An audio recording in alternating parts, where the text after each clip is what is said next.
Hey everyone, welcome to Dark Ages class number 3. We're going to begin with a timeline and then move to our main focus points, which are St. Augustine, Clovis, and Clotilde. The timeline runs from about 481 to 520. 481, 486, 491 are all different battles, won by Clovis, who has assumed the throne as king of the Franks. And the most important event in his life, and for so much of Western European history, is when he is baptized a Christian and Christianizes the Frankish pagan tribes, initiates the process of France becoming the quote-unquote eldest daughter of the church. That's in 496, 498 in that time period. By the year 507, beginning in 507, ending in 511, Clovis has consolidated power completely in what is, of course, modern-day France, but in a larger sense too. His kingdom stretching out down to Andalusia, on the other side, the eastern border out towards Germany, and he's wrested control from the different petty kings and rival kingdoms of that time,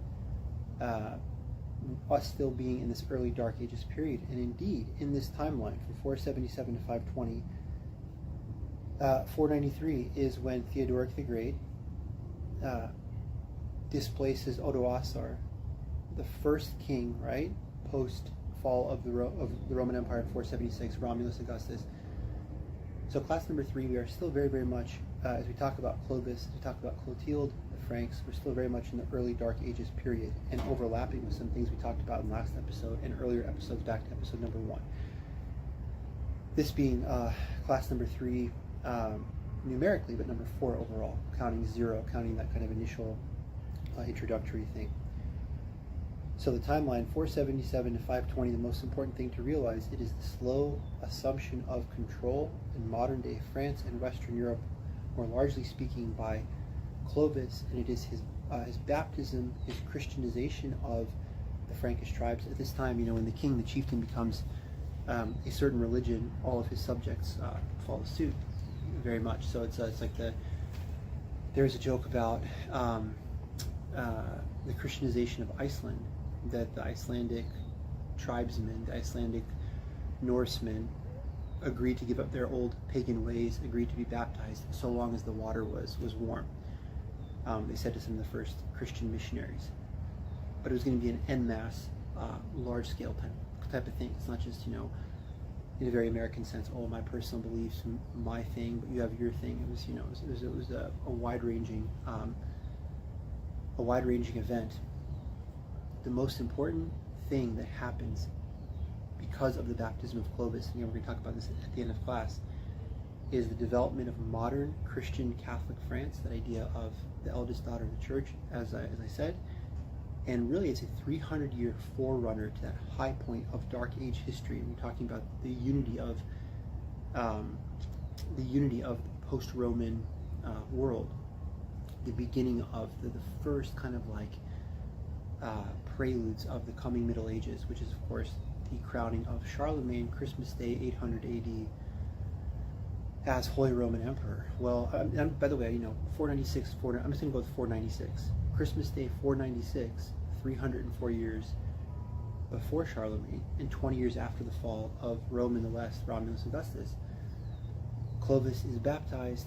Clovis is going to assert his rule over the different petty kingdoms, and very, very importantly, most importantly, theologically speaking, Clovis, because of the influence of his wife Clotilde, will accept Orthodox Christianity, proper Christianity, understanding Christ as true God and true man, rejecting the Arianism that was very endemic to other tribes, like the Vandals, the different Goths, etc. Okay, so having done the timeline, but two things remain. We'll double back in, if that was A, in C, we'll go back to Clovis and Clotilde and do a little more detail. But let's talk about St. Augustine of Hippo. For anyone who doesn't know, he's a very, very popular, very famous saint, but anyone who doesn't know anything about St. Augustine of Hippo, here is a general kind of biographical introduction to the man. 354 to 430 are the dates of his life. As I said before, he was not a professed Christian growing up. dabbled in a bunch of different philosophies, most famously this dualistic Gnostic Manichaeism. Was very much a person who is about, let's say, promiscuity. That was kind of his main thing.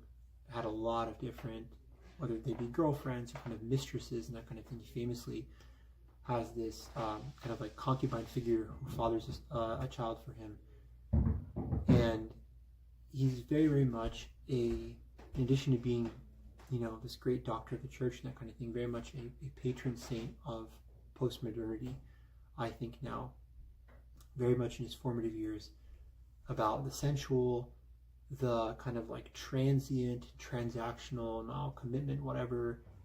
And his main thing is kind of these like prodigious amount of relationships. And, you can say relationships of ill repute and that kind of thing. And, he's very, very worldly, and especially the quote unquote sins of the flesh and all that kind of stuff.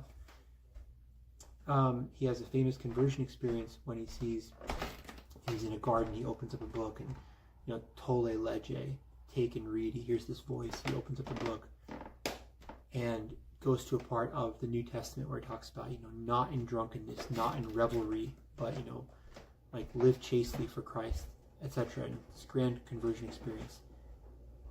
He's baptized by his friend, the Bishop of Milan, Ambrose, himself a great saint. Someone not as shiny, someone not as famous as Augustine eventually becomes. Again, Augustine is arguably the greatest Christian thinker in the West, accepting St. Thomas Aquinas, and perhaps not accepting him. Perhaps there's some, well, actually I prefer Augustine even to Aquinas type stuff. Baptized along with his son, the son he had by this concubine, this former girlfriend, etc., whatever you want to call her, by Ambrose, Bishop of Milan. A lot of you might know, and at the Vandal Catholic Center, which is the St. Augustine Center named for this man, there's a coffee shop called Monica's. A lot of you know, Saint Monica is his mom, and she, prayed ceaselessly all her life for her son's conversion. She was always hoping that he would become a Christian like she was. But she was told by Ambrose, the guy who becomes Augustine's kind of like, sponsor, right? And role model in the faith, and the guy who brings him into the church officially with baptism. I remember hearing once that she was told by Ambrose of like, you can't badger him. Like Monica had come to Ambrose and said, hey, make my son go to church, make him believe, talk to him. And he's like, no. He's like, no, I'm not gonna, it all has to happen in God's time. And it's just kind of, words to the wise, right? We're always told as believers, be ever ready to give a reason for your hope. We should share our faith if asked, sure.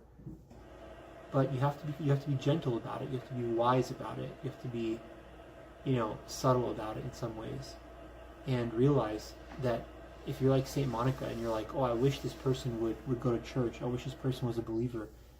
If you try to force that too much, you might push them in the opposite direction. This was actually Ambrose's advice to Monica. You think, oh, all these religious people, these super religious people, he probably was like, yeah, I'm going to go yell at him and be like, stop being a bad guy and stuff. And he's like, no, let God do his work and keep praying. And how much fruit comes from that silent prayer that no one knows about, just between that person and God.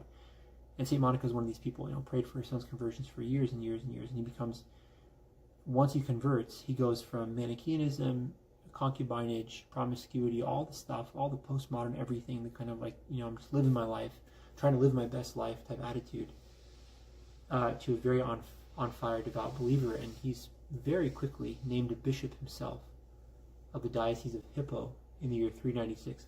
So many personal connections here. Again, like I am director of intellectual formation at Vandal Catholic, but it's technically called the St. Augustine Center, named for this guy. Our coffee shop is Monica. That's his mom, St. Monica. My book of essays is called The Hippo Lectures, and you can find a playlist on this channel called The Hippo Lectures, which is named in honor of Augustine too.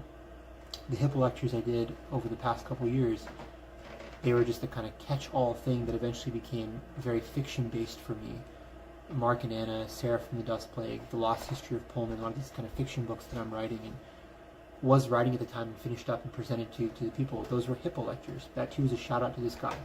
So much of our work at Evangelical Catholic is, kind of like Augustinian themed, right? There's a reason why I did the whole year of St. Augustine. He's named Bishop of Hippo, which is in modern day, I believe it's Algeria or Tunisia. I think it's Algeria. But today it's not called Hippo, it's Ananaba. And he's named a bishop, and he becomes famous for his writings, for all the treatises and tracts that he authors. Books, small and large. Yes, there's no doubt. His two most famous books are City of God and Confessions. Let's talk about those, I guess, right now. That's probably the appropriate time to do this right now. With City of God, remember, he argued that, Rome is sacked in the year 410. The writing is on the wall. I talked in episode 1 of the Dark Ages class, despite the best efforts of emperors in the 3rd century to reorganize the empire. I talked about the kind of like paradox of Diocletian, who's a very bad man and persecuted the Christians ruthlessly and was very bloodthirsty. He was a very good emperor at the same time, in a kind of like jurisdictional sense, in terms of ending strife, creating order in the empire. Diocletian ends a lot of the different civil wars of the late 3rd century. Despite that, because of the largesse of the empire, think back to Hadrian's Wall, extending out to the British Isles in the 2nd century, 120, 122 AD. Because of the largesse, the need to kind of constantly feed the army, supply the armies grew ever larger. And the influx of barbarians who themselves are becoming very much, being accepted into this melting pot. Well, I'm a Roman now. I'm fighting, for the legions. I'm a citizen myself. You start seeing, tons and tons of these so-called barbarians on the peripheries attacking the empire. And while it falls technically in the West, that's been the classic date, 476, already in Augustine's time, in the year 410, Alaric is besieging, sacking Rome. When Alaric besieges Rome, let me see if I can find this exact info here for you.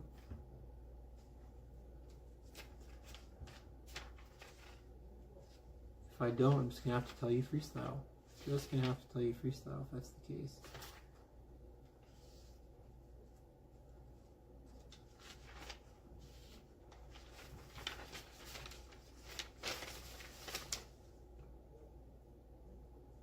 Okay, yeah, just gonna have to roll with it like this. When Alaric besieges Rome in 410, I think it's something like 800 years since Rome has been so sacked in that way, since the year 397 BC. There's a famous battle that's escaping my imagination now. 397 BC, this is pre-Punic Wars. We talked about this in episode 1 as well. The 3 Punic Wars between Rome and Carthage, which end with Carthago delenda as Carthage must be destroyed, are 264 to 146 BC. This is even prior to that.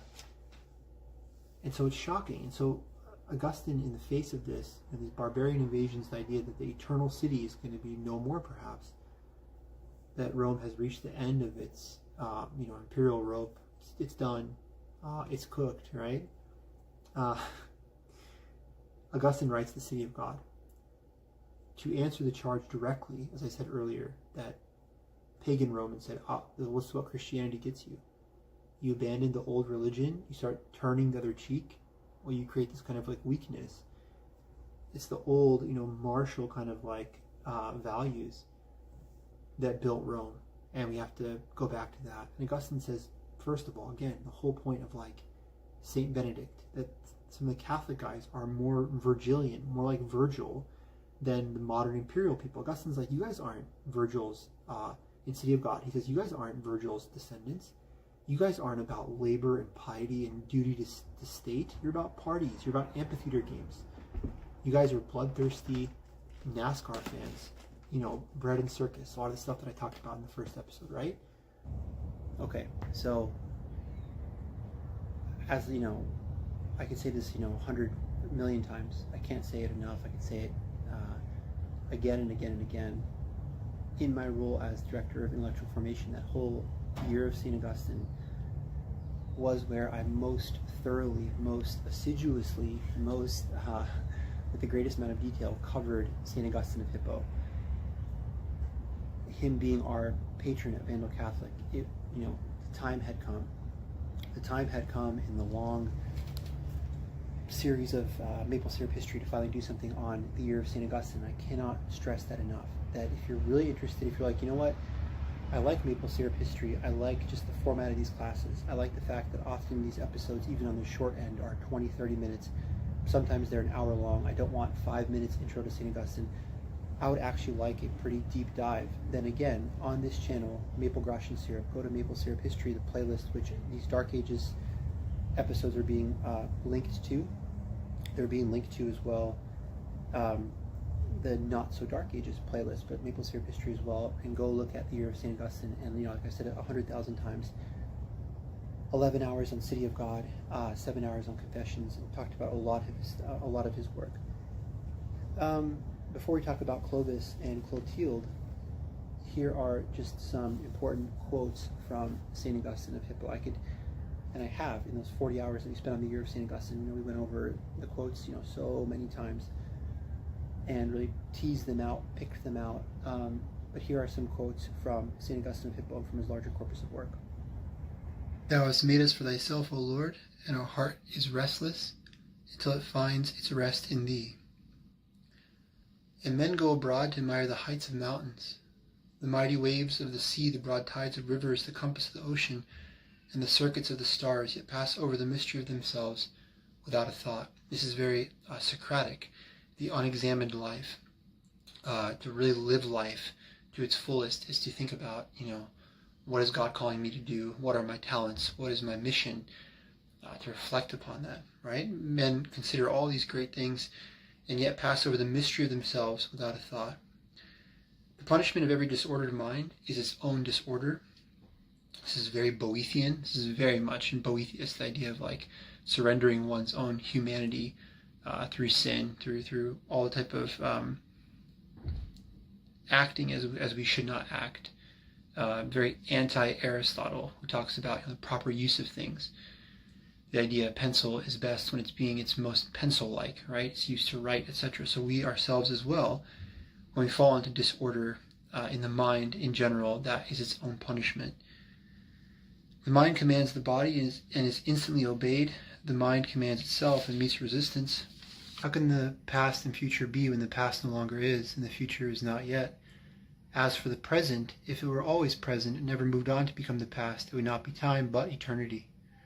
What does love look like? It has the hands to help others.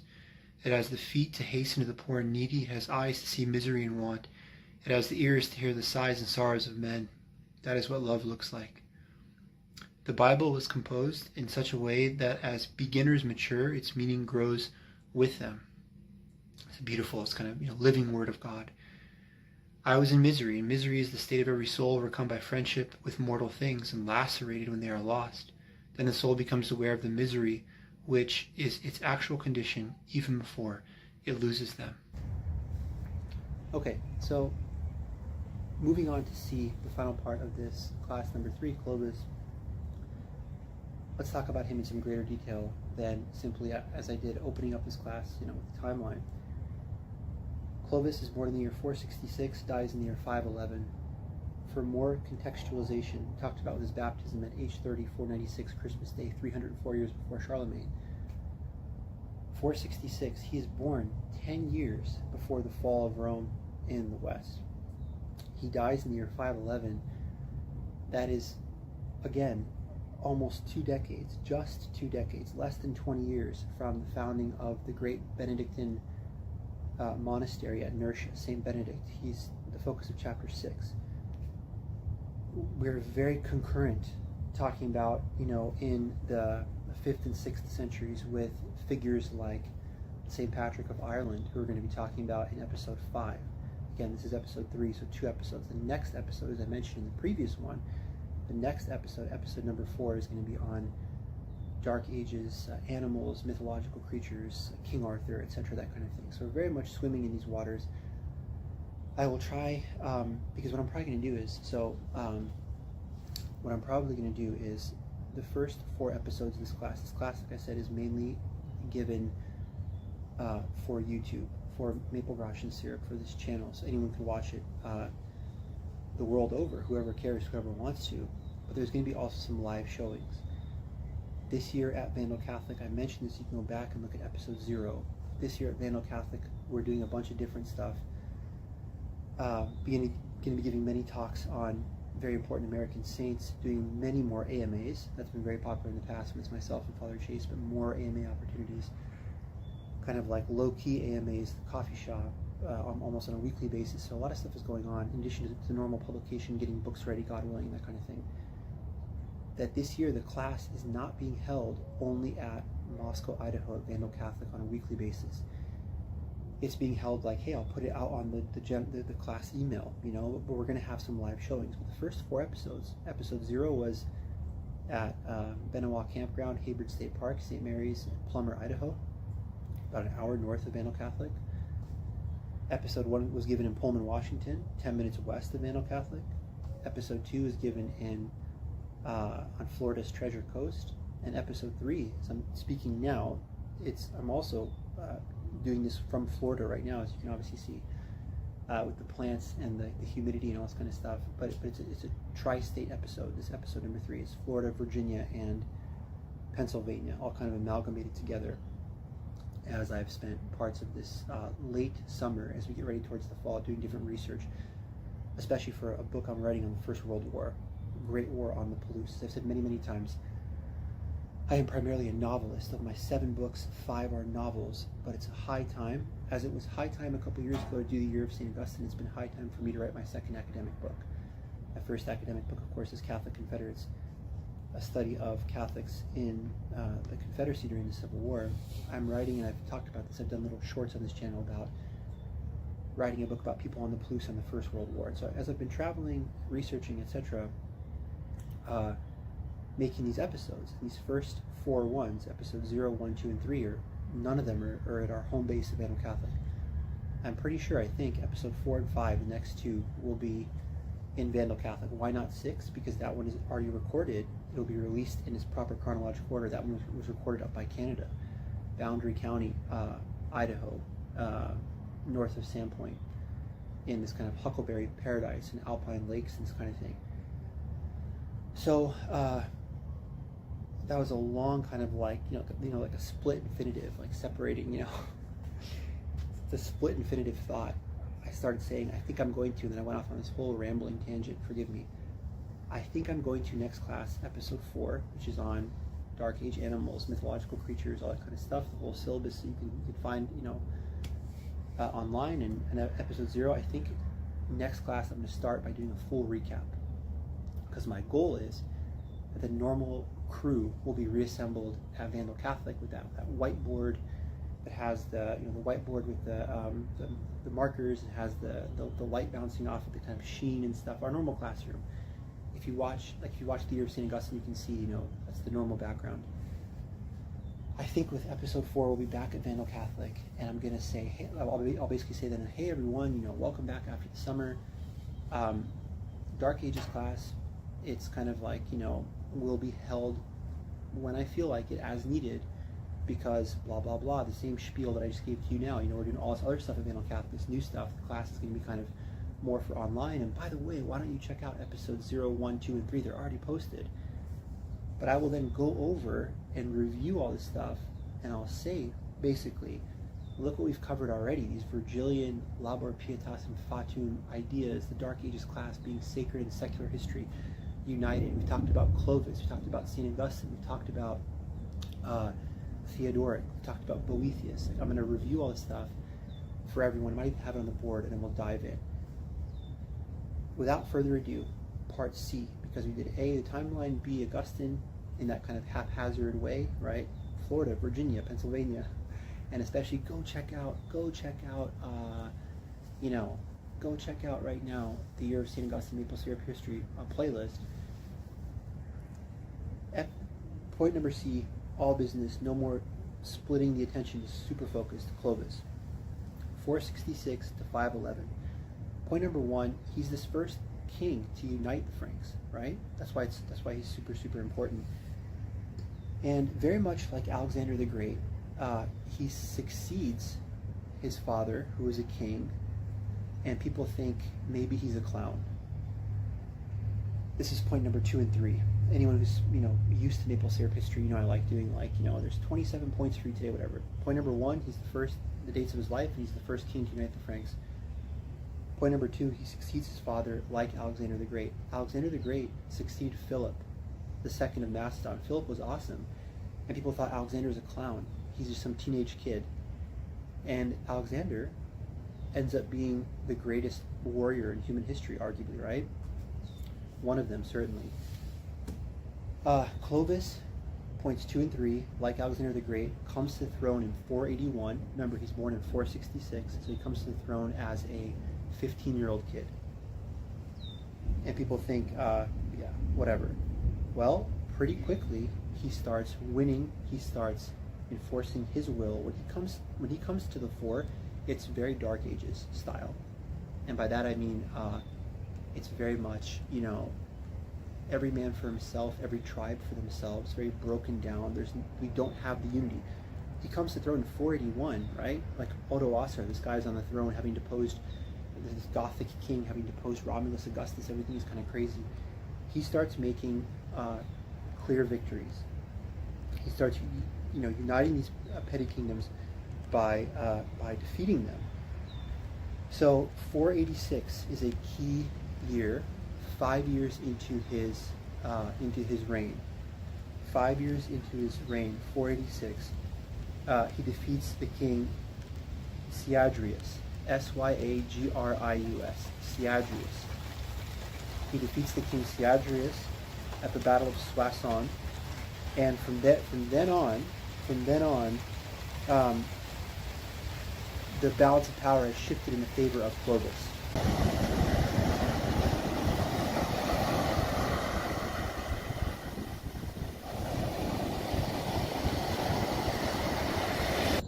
That put the whole area in Clovis's advantage by 486. And remember, at this time, he's only 20 years old. Again, I don't want to overstate the whole thing as an Alexander the Great story, but I think it's appropriate, if not in degree, because Alexander is the greatest conqueror of all time, but in kind. He's an Alexander-type figure. He takes over in 481. He's 15 years old. He's a joke. By 486, he's proven not to be a joke, and he is slowly uniting the Frankish kingdom. Now, at this point, this is the most important part of the whole story. From 486 to 496, his 20s, from age 20 to 30, he is not a friend of the church. He is not a Catholic yet. He is on the outskirts of that, but he's about to do the most Dark Ages thing possible. Remember, the Dark Ages is the unity, the combination of all those old Roman virtues of labor, pietas, and fatum, and the Roman Empire, that imperial reach, plus Christianity, again for the 1000th time, embodied in the coronation of Charlemagne on Christmas Day, 800 AD, as Holy Roman Emperor. He's about to do the most Dark Ages thing. He's about to go from the outskirts of everything in 486, just this. He's another conquering pagan, so what, right? He's, who cares? He's just a barbarian king, okay. I guess he's not a joke, but he's just one of these barbarians. Rome has just fallen. The church herself has emerged out from under the heel of persecution last century, right, with the Edict of Milan and Theodosius making Christianity the official religion of Rome 100 years before this, 381 AD. But so what? Clovis, he's not a joke. He's a capable king, but whatever. He's just some barbarian pagan king. And in this time period from 486 to 496, Clovis, having proven his worth, starts attacking churches. He starts attacking monasteries, strongholds, etc. Pillaging, looting, taking back different goods and what have you from the local ecclesial authorities. But in a very interesting way, this gets the attention of the ecclesiastical authorities. Okay, if I'm a bishop, I'm observing the situation perhaps, and okay, he's the new pretender to this, number one of the pagan kings. But, so what? And that's none of my business, maybe in some sense. But when he starts attacking the church and starts stealing stuff from the churches and all that kind of thing, now all of a sudden it is my problem if I'm a bishop. And Clovis is pretty soon encouraged to show how magnanimous he is.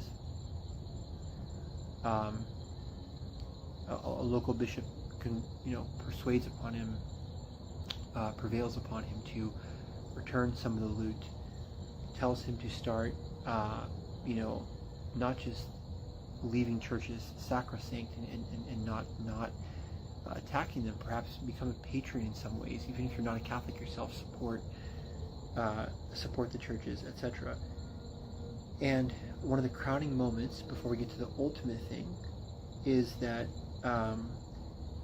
after Clovis is able to conquer Paris, the process, these are very, very, Paris, of course, needs no introduction, but even like Verdun, the Battle of Verdun, one of the bloodiest battles of the Great War, the First World War, right? This very famous French city, for a long time, withholds this pretender to #1 pagan king Clovis. But Verdun falls, Paris falls, Paris also holds out for a couple years.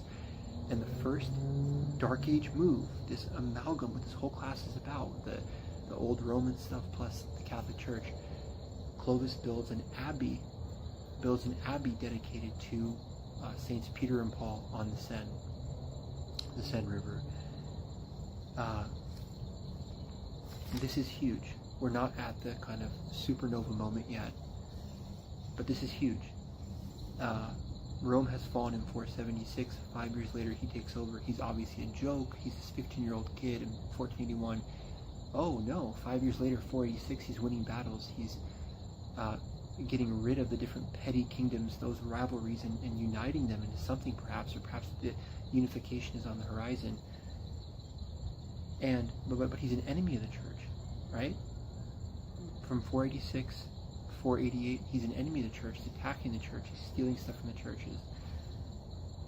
As he continues to conquer, not just defeating different, Gothic opponents, different pretenders on all parts of what will become his dynastic empire, but within, you could say, that the Frankish tribes themselves.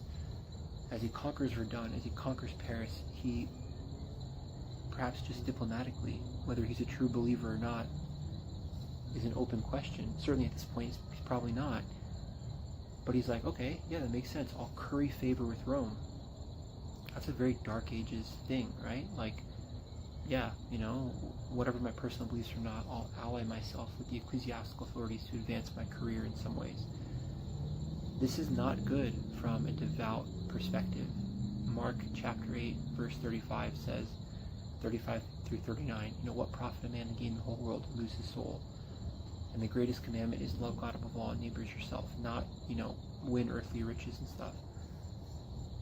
But just like, whatever the reasons for Constantine's Edict of Milan, in this sign conquer, whether he's a true believer or not, you're not that worried if you're a person who's now no longer being thrown to lions, if you're one of these Christians in the catacombs.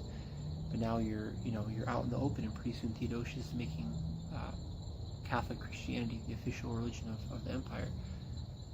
Very similar thing with Clovis. He goes from being just a successful fighter and an enemy of the church to listening to the bishop of Reims and returning the loot that he had taken from the churches, and even going so far as he conquers the different cities that will make up, modern day France. And he's the founding father of France. He's in some ways the George Washington of France, right? Conquers Verdun, conquers Paris. The first thing he does, which is super cool, is building this monastery dedicated to Saints Peter and Paul on the Seine River. But the supernova moment obviously happens when he marries Clotilde, and she is the kind of heroine of this story, the female hero. Clotilde, Clotilde. Her dates of life are 474 to 545. Clotilde is a devout believer. She is a devout Catholic. She, like in the previous episode, Boethius, is an Orthodox Catholic.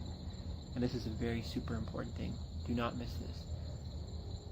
Clovis's trajectory he's a joke, he's a 15-year-old, oh, he's actually a good fighter, he's an enemy of the church, wait a second. He's listening to church authorities, he's currying ecclesiastical favor, he's returning loot and not attacking churches anymore and even building monasteries. He marries Clotilde, she's a devout believer, and it is she in some ways that is the most important figure of this lecture of this time. Fine, her husband Clovis is the king of the Franks, but it is her influence that leads to Clovis's baptism in 496, this Charlemagne moment long before Charlemagne, 304 years before Charlemagne is crowned Holy Roman Emperor, going full Dark Ages, full, old Roman virtues, Roman Empire plus the Catholic Church. You have this type of moment, and it's Clotilde who's at the center of it, because Clotilde was a devout believer. Clotilde was an Orthodox Catholic. Christ is consubstantial with the Father, one in perfect unity with the Father and the Holy Spirit, Father, Son, Holy Ghost, Holy Trinity, three persons, one God, Orthodox Christianity. Around her, around Clotilde, around Clovis, all the pagans are Arian heretics. We talked about last class, Theodoric, right? Theodoric is an Arian heretic, unfortunately. Boethius is Orthodox, has a proper understanding of Christology, is an Orthodox Catholic. We're only on episode 3, but a lot of the early parts of this Dark Ages class come back to the Council of Nicaea, come back to the Council of Constantinople, and these early ecumenical councils that say, no, Christ is one consubstantial, one in being with the Father, true God and true man. And thank God for the triumph of this, both in a theological sense at the ecumenical councils and in secular life. And Clovis's baptism, his conversion to Orthodox Nicene Christianity, true Christianity, while he's awash in a sea of heresy, is the supernova event. And it's Clotilde, his devout wife, who's the true star here. Why is this so important? Because now the church is like, all right, this is our guy. This is our guy. He turned out not to be a joke. He's a good fighter. It's great that he listened to our ecclesiastical authorities to stop attacking churches, and that he founded a monastery. That's fine. But now you're telling me this awesome fighter, this hopeful, pretender to regional dominance, and he's on the path there by 496. You're telling me he is the only kind of true Christian, Nicene Christian, in a sea of Arian heretics? All these Gothic guys and Vandals, they're all heretics. Well, we're not going to obviously support them if you're the Pope. Remember Pope Leo the Great, etc. A lot of great personalities at this time, right? St. Augustine, Pope Leo the Great, Attila the Hun, Clovis, Clotilde. We haven't even talked about King Arthur and St. Patrick and all that's coming up next episode, or in 2 episodes, excuse me. That's the supernova event. And Clotilde is super cool. Even after the death of her husband, Clovis, she, is basically becomes a nun, funds monasteries, builds churches, convents, including the Basilica of the Holy Apostles, which I think get this straight, becomes the Church of Saint Genevieve. Genevieve is the patroness of Paris, right? So Clotilde she's a real one. She's legit. She's a real Catholic, a real one when it comes to faith. Not like a Catholic in name only or whatever. Her husband, Clovis, does he convert because he really believes, or just his wife told him to do it? And oh, by the way, it's gonna be a good political move. I don't know. I can't judge anyone. I leave that to God, to God's judgment. But to close out this lecture, because wait a second, right? He was still just on the march. 486, he's consolidating power, but he's not, he's not yet the guy. Even by his baptism in the year 496, now the church is going to support him. He's the Orthodox Christian in a sea of Arian heresy. The most important thing is the Franco-Gothic War of 507 to 511. It is there that Clovis kind of definitively triumphs.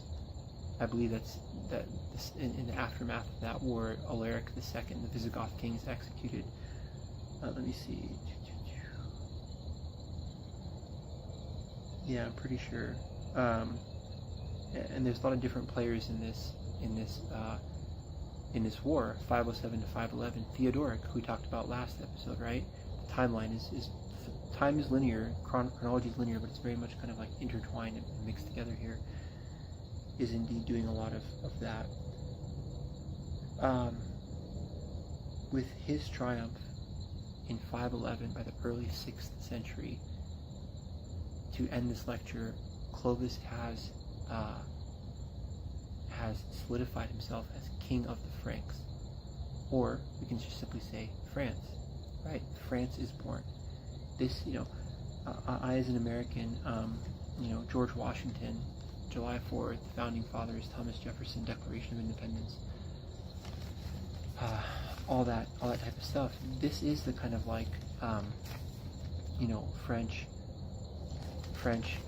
founding myth story, is that we're in the Dark Ages. It's super dark. It's crazy. Rome has just fallen in 476, and 10 years before the fall of Rome, in the year 466, this guy was born, Clovis, and like Alexander the Great, he turns out to be a precocious military talent. But more importantly, even if it's just for ecclesiastical help of his political ambition, I don't know.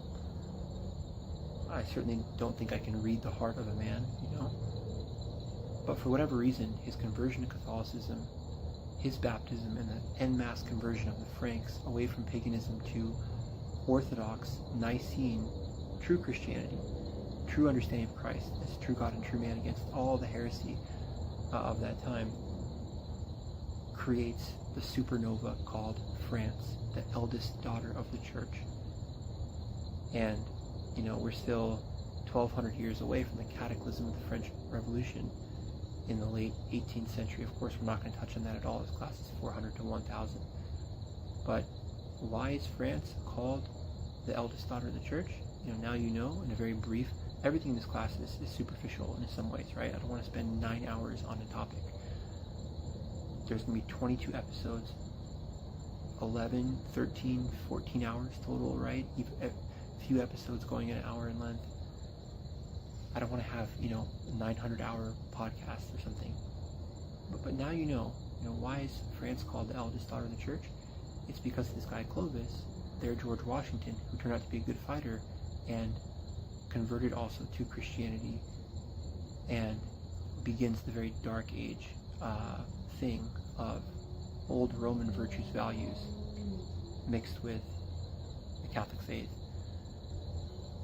And we're going to see a lot of this. We're going to talk about this in episode 6 with St. Benedict, and even the monks at Nursia, who are devoutly religious, who are professed religious, are very much Roman virtue type guys.